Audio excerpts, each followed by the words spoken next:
Hello everyone, Amy with Ask Amy Staging and Ask Amy Home Furnishings. We have our next staging secret. We have done several of these and our next one is how to hang art. I told you we were going to have, so today I'm going to tell you all the wonderful secrets. So first off, you've decided, okay, I have a wall, I want to put art on. How much art do I put on that wall? Or what is my percentage? Where do I start? So here is how you start. So you measure your wall and then you calculate from that point out. So say your wall is 100 inches. So from your 100 inches, you'll want 50 inches in art. So take half of whatever your total is, and then that will give you how much art you should have on that wall. Now there's some other calculations in there that you need to take into account as well. So one would be the height of the item. So you will see this table here, this kind of dictates what we need to do.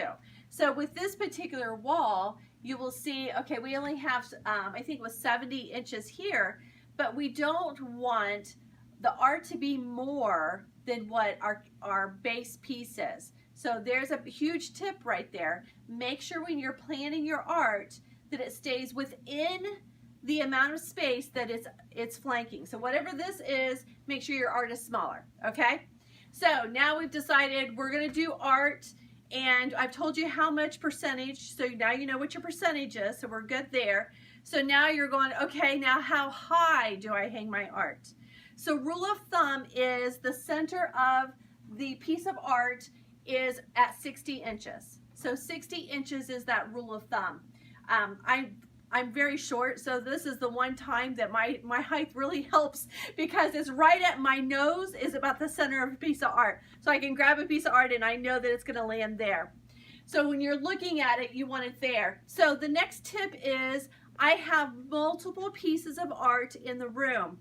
How do I calculate that, and what does that look like? So when you're looking at your art, the center of the art has to be consistent all the way around the room. So you want to make sure that plane is all the way with the center of the piece of art. So this is where people make a mistake. They think that if they keep the tops of the art equal all the way across the room, that is correct. Well, that's inaccurate. You want the center of the art to have a nice solid plane completely across the room. The next thing you want to think about is, how far do I want to space my pieces of art? So these are pretty good sized pieces. So I usually say I have these hands and I use them for my measuring devices, and just say, okay, here is my width that I want between the two. Now these are big pieces of art. If I had smaller pieces, I usually use 2 or 3 fingers, and that's how I calculate my gap. So I will do this and say, okay, here's where I need to go. Next, we're going to talk about, I want to hang multiple things on the wall. How do I do that? First, always measure from the ceiling down. So if I'm going to hang 2 pieces of art, as like I have here, I'm going to measure that from the ceiling down to get that measurement so that I'm at a good equal height. Do not go from the floor up, go from the ceiling down. Next, I have multiple pieces and they're all different size of pieces of art. How do I do that?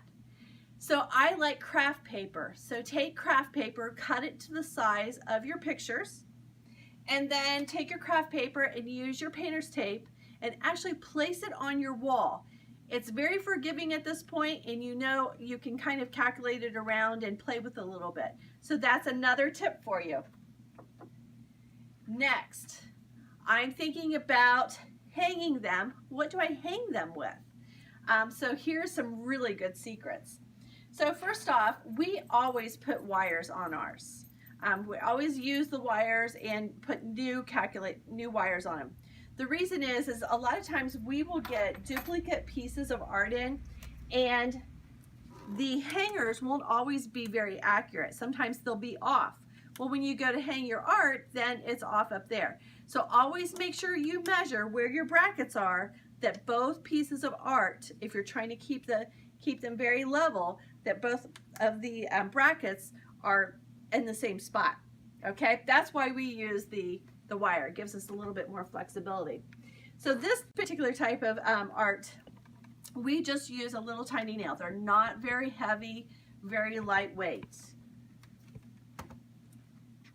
There's, you know, different options as far as just the nails or the hooks. You know, those are the different options that you possibly have with that type. The next thing that you have is we have a little bigger piece here. We have more weight here as well. Again, we talked about the wire, and I'm measuring from this point to the top so I know where my nail goes.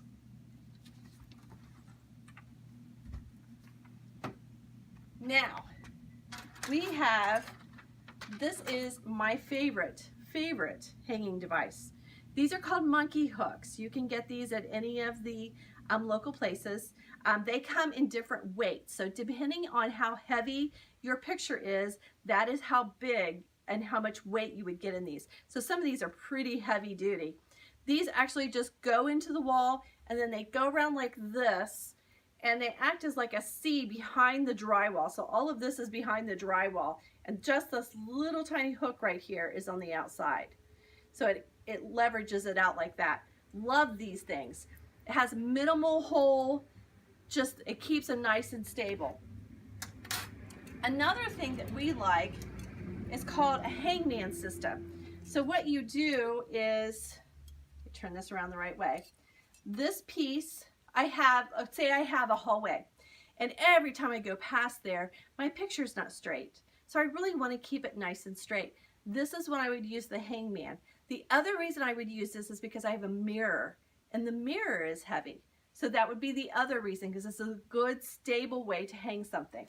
So you'll actually mount this on the wall like this. You mount this on the back of the frame of your art, and then it slides in and anchors. Very, very good cleat system. There's also flush mount hangers. These, again, do the cleat system. They intertwine within each other. Another great system. I like this particular tape measure. The reason I like it is because and it's hard for you to see, but if I look at my, say I'm at 10 inches, right below it, it tells me exactly what my halfway point is. So if I'm calculating a large wall and I want to find my center, it tells me exactly what that center point is. So that's the reason I like this little tape measure. It takes a little math away from me, so it makes it a little bit easier to do. A little quicker too.